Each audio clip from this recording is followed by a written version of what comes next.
Pada cerita sebelumnya diakhiri dengan wilayah Perdium yang mendapatkan serangan dari negara lain dengan alasan pembalasan atas kematian Tuan Muda dari wilayah Digald. Namun, yang sebenarnya terjadi adalah keserakahan sumber daya berharga di wilayah Perdium. Untuk mengatasi hal itu, maka Ghislaine takkan diam begitu saja.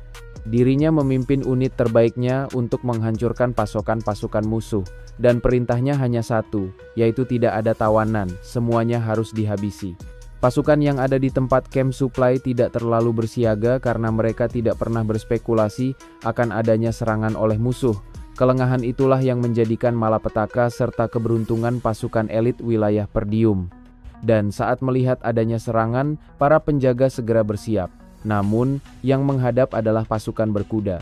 Salah satu yang berada di baris depan adalah Kaor, yang dijuluki sebagai bos tentara bayaran yang ganas, dan dia langsung saja membelah tubuh targetnya.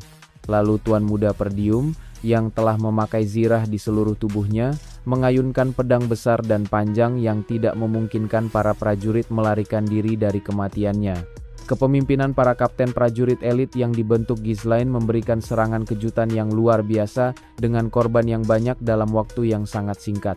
Sementara itu, para prajurit yang berjaga di dalam terus bertanya-tanya apa yang dilakukan oleh prajurit pos luar yang membiarkan musuh masuk bahkan tanpa adanya informasi. Saat serangan mengenai tubuh mereka, barulah mereka paham bahwa musuh yang datang sangat hebat dan mereka tidak sempat untuk melawan maupun melaporkannya. Di tengah malam itu, Ghislaine berteriak agar semua prajuritnya memastikan tidak adanya musuh yang terlewat, dan mereka hanya perlu menyukseskan satu misi, yaitu melenyapkan semuanya tanpa pandang bulu. Kepanikan di kamp pasukan supply sudah sampai ke telinga Pabro, yang merupakan pemimpin di tempat ini, dan segera mengambil pedangnya sambil bertanya di mana para penjaga. Meski begitu, Pabro yakin jika para penyusup itu pasti akan dilenyapkan, disebabkan jumlah pasukan yang ada di tempat ini lebih banyak. Hanya saja, wakil kaptennya tidak berpikiran demikian karena situasinya sudah di luar kendali. Walau jumlah musuh tidak banyak, tapi mereka sudah menumbangkan hampir 70% pasukan yang ada dalam waktu singkat. Dengan menunggangi kuda, mereka bergerak lebih cepat, dan kemampuan mereka bertarung di atas kuda sudah pantas disebut sebagai elit di antara elit. Terlebih lagi, pemimpin mereka sangat ganas, menebas pasukan yang ada dengan pedang besar miliknya tanpa ragu. Semua gerakan yang diberikannya tidak terbuang percuma, melainkan semuanya hanya dikhususkan untuk menghabisi target. Pabro mengetahui jika Perdium sekarang ini sedang di ujung tanduk. Tapi siapa sangka mereka akan melakukan serangan kejutan seperti ini. Lalu Pabro memutuskan untuk melarikan diri karena jika dia mati di tempat ini maka bukan hanya kehilangan tanah tetapi kepalanya juga. Di saat yang sama, sebuah serangan mengenai leher bawahannya menunjukkan bahwa serangan itu dilancarkan oleh asasin andal.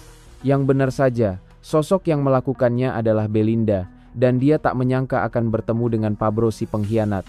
Pabro yang melihat Belinda berusaha untuk melarikan diri, tapi kemampuannya tidaklah hebat untuk dikatakan sebagai prajurit elit. Dalam sekejap, keheningan malam di bawah kegelapan berubah menjadi cahaya menyala yang disebabkan kobaran api. Di sana, pasukan kerajaan Digald tergeletak dengan sangat menyedihkan, bahkan di antara mereka belum sempat memakai zirahnya secara utuh, tapi sudah dibantai. Mayat mereka hanya tergeletak begitu saja diiringi api yang mulai membakar tanpa ampun. Semua insiden mengerikan ini hanya ditimbulkan serta direncanakan oleh seseorang yang masih muda bangsawan yang dulu dikenal sebagai tak berguna, yaitu Ghislaine, sang Tuan Muda Perdium. Belinda yang telah menangkap Pabro menginformasikan jika sosok ini adalah seorang pengkhianat yang tak hanya menjual informasi pada musuh, melainkan memimpin pasukan unit supply. Lalu Pabro berteriak memohon ampun kepada Tuan Mudanya dan mengakui kesalahannya. Dengan wajah datar, Ghislaine menanyakan siapa yang menyuruhnya untuk berkhianat. Pertanyaan itu membuat Pabro merasakan adanya pengampunan, dan dia pun membocorkan jika Count Desmond lah yang memerintahkannya hingga mengancamnya, jadi dia tidak punya pilihan. Dengan informasi itu, Ghislaine memastikan dugaannya bahwa Desmond telah membantu kerajaan Digald dengan dukungan prajurit serta perlengkapan perang. Pabro juga mengakui kesalahannya, tapi selama ini dia juga telah setia kepada Perdium dalam waktu yang cukup lama, dan dia berharap untuk diampuni. Bahkan, dia menganggap penguasa Digald akan memberikan tebusan yang menguntungkan untuk nyawanya, Kemudian Ghislaine turun dari kudanya sambil meminta Pabro untuk melihat matanya. Pabro yang mendengar itu segera bangkit sambil mengucapkan terima kasih karena telah diberi kesempatan kedua dan bersumpah setia pada Perdium sampai akhir hayatnya. Namun, Ghislaine tidak berniat mengampuninya. Dia menyuruhnya melihat kedua matanya agar lebih mudah memenggalnya. Bagi Ghislaine, dirinya tidak pernah membuat kesepakatan dengan seorang pengkhianat.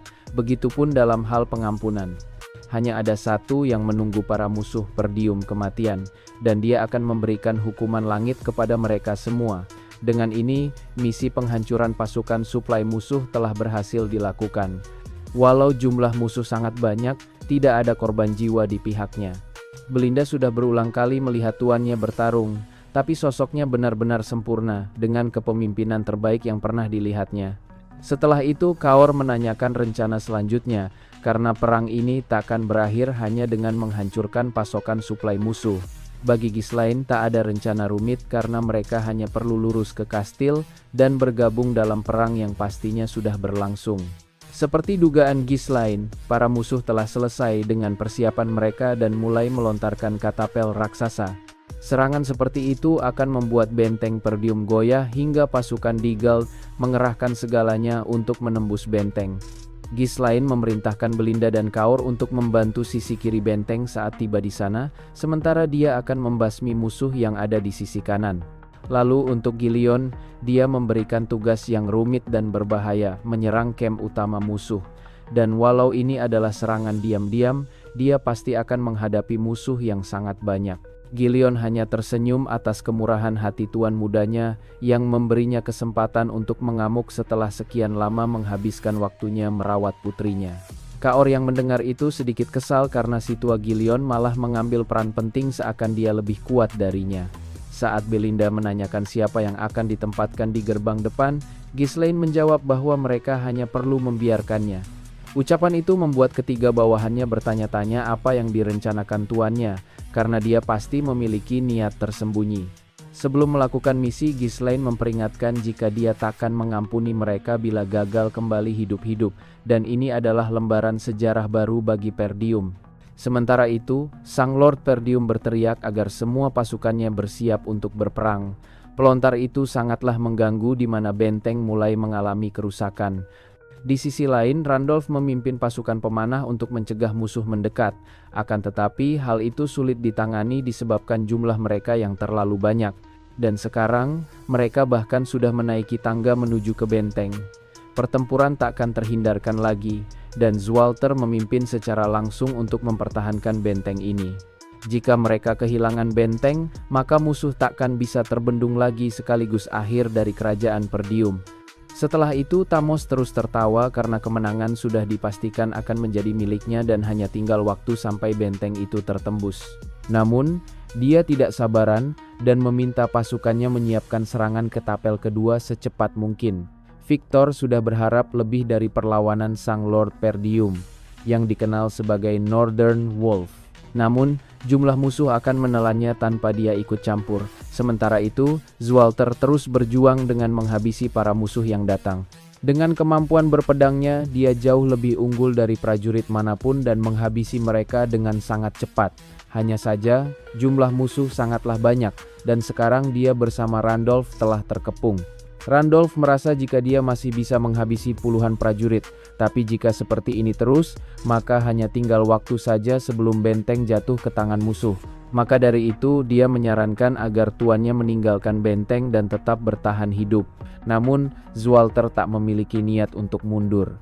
Yang perlu dilakukannya hanyalah bertahan di benteng ini sampai semua musuh dilenyapkan. Setelah itu, dia menanyakan apakah sudah ada kabar tentang bantuan yang dimintanya dari negara tetangga. Lalu Skovan berkata, pesan yang kami kirim ke berbagai wilayah tetangga, semuanya kembali dengan penolakan.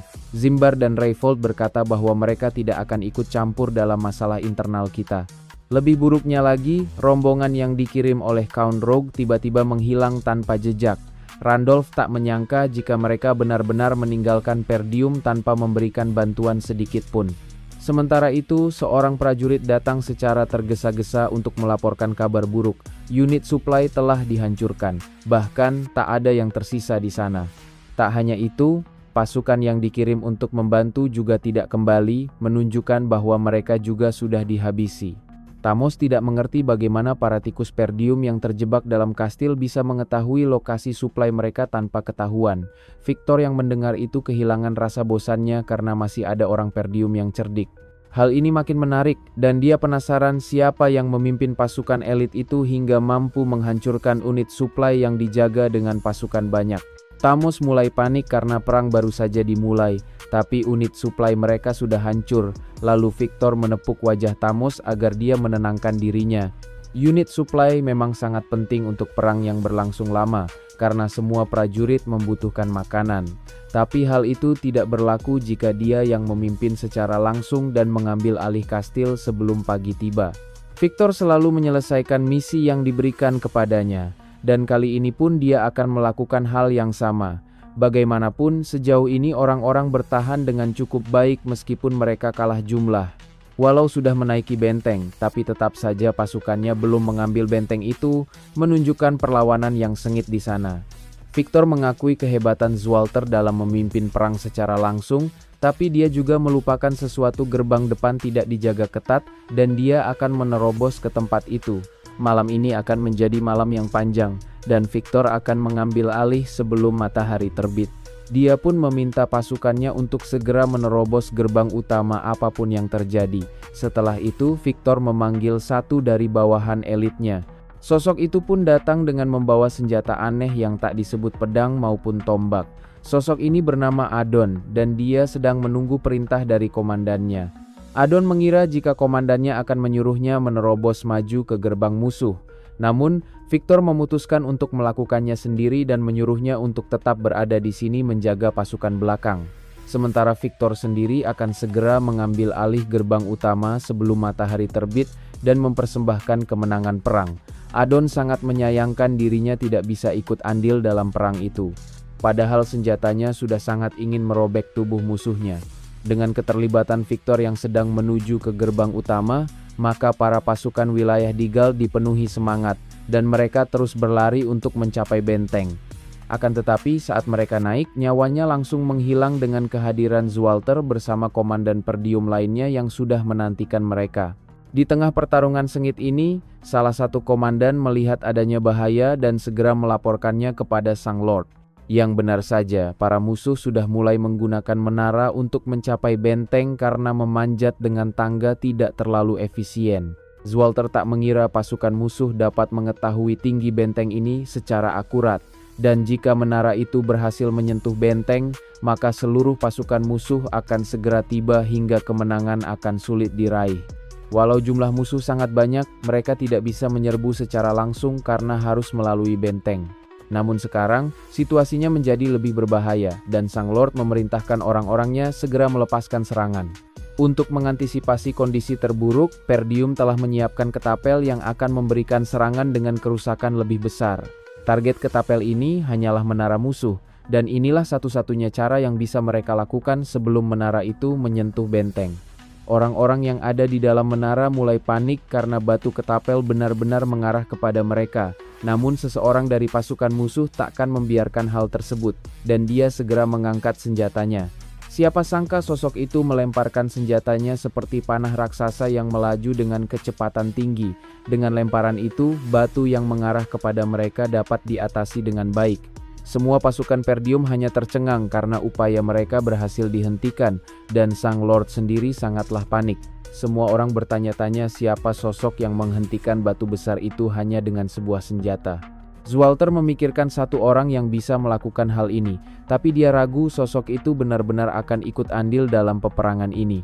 Sang Lord Perdium harus menerima fakta bahwa musuh yang jauh lebih berbahaya telah mengarah ke benteng, dan perang ini makin memojokkan mereka.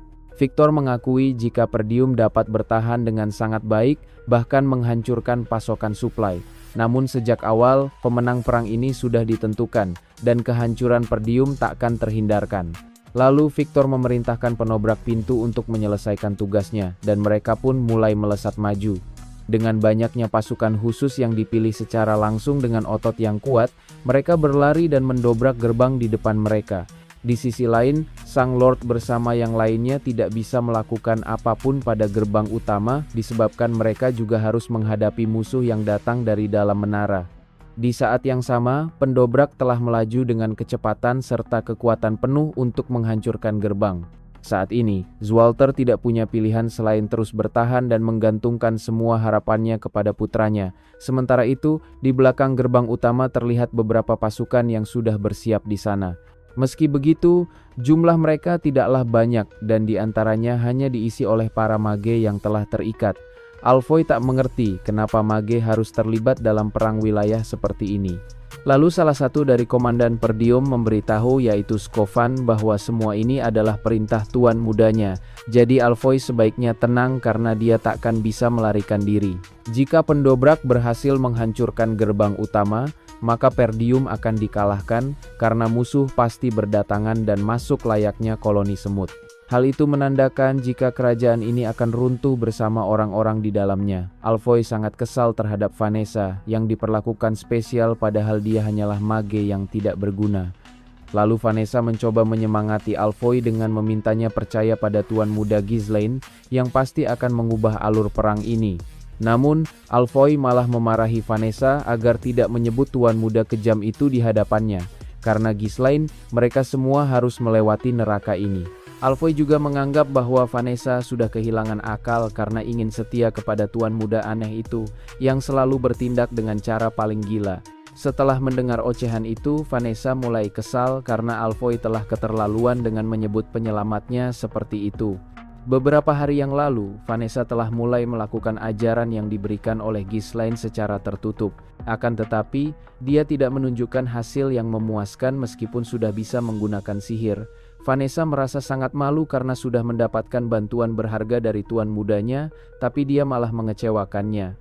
Namun Ghislaine hanya tersenyum padanya dan yakin jika mana milik Vanessa pasti akan terus meningkat. Dia juga paham bahwa Vanessa baru saja bisa menggunakan sihir untuk pertama kalinya, akan tetapi dia harus menghadapi perang. Maka dari itu, Ghislaine akan menunjukkan sesuatu padanya, di mana dia akan menyimpan runestone di dalam tanah. Awalnya Vanessa tidak mengerti apa yang direncanakan oleh tuan mudanya dan untuk apa dia melakukan hal ini. Di saat yang sama, Alfoy mulai protes atas kekejaman serta ketidaksopanan yang diberikannya kepada para mage. Dia mempertanyakan kenapa mereka harus menggali tanah dan jika ingin menyembunyikan runestone, maka akan lebih aman jika dilakukan di luar kastil saja. Namun, saat Alfoy melakukan protes, salah satu tentara bayaran langsung mencekiknya karena seseorang tidak seharusnya lancang pada tuan mudanya. Lalu Vanessa menanyakan apakah tuan mudanya sedang merencanakan sesuatu. Semua ini dilakukan oleh Ghislaine sebagai bentuk persiapan. Karena dalam perang ini, tak peduli seberapa keras serta semangat membara prajurit, mereka tidak bisa mengatasi jumlah musuh yang terus berdatangan hingga menghancurkan gerbang utama. Meski begitu, bukan berarti Perdium tidak memiliki kesempatan dan senyuman Ghislaine menunjukkan dia sangat percaya diri untuk memenangkan perang ini. Sebagai mage yang memiliki pengetahuan luas, Vanessa mulai menebak rencana tuan mudanya. Kali ini, Vanessa takkan mengecewakan penyelamatnya. Dia harus berguna, bahkan menjadi alasan kemenangan dari perang ini. Cara inilah dia bisa membalas kebaikan yang diterimanya. Vanessa pun mulai menggunakan sihirnya di atas lingkaran sihir yang telah dibuat sebelumnya. Alfoy mengenal lingkaran sihir ini dan dia tak menyangka Vanessa bisa menggunakan sihir. Ini adalah salah satu sihir unik yang akan memberikan dampak besar dalam peperangan ini. Dia harus berhasil karena tuan mudanya telah percaya padanya. Walau saat Vanessa meragukan dirinya sendiri, Ghislaine tetap percaya padanya. Sementara itu, pasukan berjubah mulai melesat maju dengan kecepatan penuh mendekati gerbang utama. Para prajurit yang ada di balik gerbang utama mulai dipenuhi ketegangan karena gerbang di depan mereka takkan bisa bertahan lebih lama lagi. Di tengah pertarungan sengit itu, Randolph meminta tuannya untuk melihat ke arah depan. Zualter yang melihat hal itu tercengang karena kedatangan mereka menunjukkan rencananya berhasil. Sosok itu adalah Ghislaine sendiri dengan kuda perkasa yang melesat begitu cepat. Lalu seseorang melaporkan kepada Victor tentang situasi yang terjadi di luar rencana awal, di mana sebuah pasukan yang tidak dikenal tiba-tiba saja datang entah dari mana dan menyerang pasukan dari belakang. Hal itu mengejutkan para pasukan, bahkan merusak formasi mereka yang menyebabkan pertahanan melemah. Tak hanya itu, terdapat seseorang yang berada di garis depan pasukan misterius dengan kemampuan berpedang yang sangat hebat. Dia mengayunkan pedang besar dengan sempurna dan tiap ayunannya memakan korban. Para pasukan yang ada di sana dibuat seperti amatir disebabkan ketidakberdayaannya. Pasukan di Gald mulai panik dan tak mengerti bagaimana musuh datang, padahal tak ada laporan jika Perdium memiliki bala bantuan. Dikarenakan sosok di hadapannya tidak terkendali, mereka mulai mencoba menembaknya dari jarak jauh. Namun, Ghislain adalah sosok yang telah melewati ratusan peperangan di masa lalu, bahkan jauh lebih buruk dari hari ini. Dirinya takkan kalah, dan dia hanya perlu menunjukkan sosoknya yang tak terkalahkan demi membakar semangat para pasukan Perdium yang kalah jumlah. Orang-orang ini terkejut dan bertanya-tanya bagaimana bisa seekor kuda melompat seperti sedang terbang. Ghislain yang berada di atas kudanya kini bersiap untuk melayangkan tebasan ke arah musuh. Bagi Ghislain, seluruh musuh harus dimusnahkan, dan tak ada ampunan di dalam hatinya. Dalam waktu singkat, Ghislain mengamuk di tengah-tengah pasukan kerajaan di Gald dan terus mendominasi. Mereka yang hanya prajurit biasa tak bisa berbuat apapun di hadapan kemurkaan Ghislain. Yang benar saja, Ghislain telah menghabisi mereka yang mencoba menghentikannya. Tubuh mereka terpotong maupun terbelah. Kedatangan Ghislain membuat semangat tempur pasukan di Gald menurun karena rekan-rekan mereka dihabisi dengan mudah. Lalu Ghislain berteriak, meminta seluruh pasukan Perdium untuk bangkit dan jangan takut sedikit pun. Wajah musuh di depannya telah menunjukkan ketakutan, karena mereka hanyalah orang lemah yang menang jumlah. Dengan itu, Ghislain ingin mereka mengangkat pedangnya dan menempatkannya pada tubuh musuh apapun yang terjadi.